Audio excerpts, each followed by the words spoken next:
কিভাবে ঘরোয়া পদ্ধতিতে চিকেন মোমো বানানো যায় খুব সহজ পদ্ধতিতে আজকে এ টু জেড দেখিয়ে দিব কিন্তু তোমাদেরকে। Hello everyone, welcome back to my Facebook page Mukta's blogs. কেমন আছেন সবাই? আশা করছি সবাই অনেক অনেক বেশি ভালো আছেন। আমি তো আরো বেশি ভালো আছি। এই যে দেখতে পাচ্ছেন, আমি কিন্তু এখানে শুধুমাত্র চিকেন নিয়ে নিয়েছি, হাড় ছাড়া। এখন এই চিকেন গুলোকে আমি কিমা করে নিব চাকুর সাহায্যে, কিন্তু এটা ছোট ছোট কিউব করে কেটে নিতে হবে, মানে একদম কিমা করে নিতে হবে। যখন বড় বড় রেস্টুরেন্টে আমরা খাইতে যাই তখন কিন্তু মোমোর দামটা সব থেকে বেশি নেয়, কেননা মোমোর ভিতরে যে পুরটা থাকে সেটা কিন্তু পুরোটাই চিকেনের থাকে, সেই জন্য কিন্তু তারা দামটা একটু বেশি নিয়ে থাকে। তো আমরা যদি একটু অভিনব কায়দায় বাসায় বানাই তাহলে কিন্তু তৃপ্তি সহকারে সবাই খাওয়া যায়। তো যাই হোক, আমার চিকেনটাকে কিন্তু কিমা করে নেওয়া হয়ে গেছে। আমি চিকেনটাকে একটা সাইডে রেখে দিলাম। এখন আমি এখানে 4টা আলু নিয়ে নিয়েছি। তো আলুটাকে আমি এখন গ্রেট করে নিয়ে নিব। তো আমি ওই চিকেনের সাইডে কিন্তু আলুটাকে রেখে দিলাম। এখন আমি কিছু পেঁয়াজ দিয়ে দিব।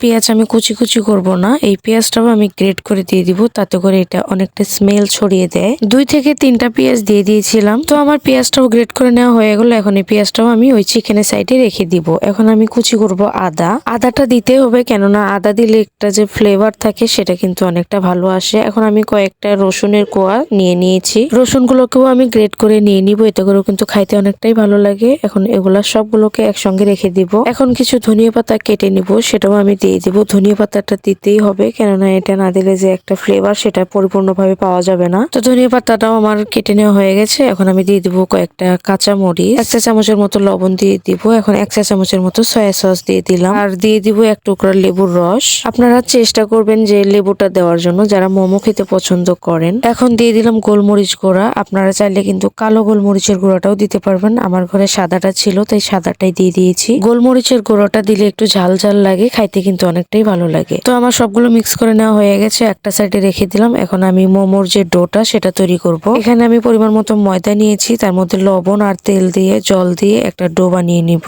তো বানিয়ে নিলাম আমি একটা ডো। এখন আমি এগুলোকে লেচি কেটে বেলে নিব। তার মধ্যে কিন্তু আমি চিকেনের যে পোরটা বানিয়ে রেখেছিলাম সেটা কিন্তু ভরে দিব। তো এই তো আমার বেলে নেওয়া হয়ে গেল। এখন আমি 1 চা চামচের মতো কিন্তু চিকেনের পোরটা কিন্তু আমি ভরে দিব। এখন আমি নিজের মতো করে শেপটা দিয়ে দিব, যে যেমন শেপ দিতে পছন্দ করো তেমনই দিয়ে দিবা। আমি প্রায় এক এক শেপ দিয়ে নিয়েছিলাম, যখন যেটা মনে হয়েছে তখন সেটাই দিয়ে দিয়েছি। এই তো আমার সবগুলো মোমো কিন্তু বানিয়ে নেওয়া অলরেডি শেষ। এখন আমি মোমোগুলোকে ফাপ দিয়ে নিব, তার জন্য রাইস কুকারে কিন্তু আমি বসিয়ে দিব। রাইস কুকারে প্রথমে জলটা গরম হয়ে গেলে তার উপরে কিন্তু আমি একটা ঢাকনা দিয়ে ঢাকনার উপরে মোমোগুলো বসিয়ে তারপর ঢাকনা দিয়ে ঢেকে দিয়েছিলাম 10 মিনিটের জন্য। তো 10 মিনিট পর ঢাকনা খুলে দেখলাম আমার মোমোগুলো কিন্তু খুব সুন্দরভাবে হয়ে গিয়েছে। নামিয়ে নিলাম। এই তো দেখতে পাচ্ছ কত কিউট লাগছে দেখতে।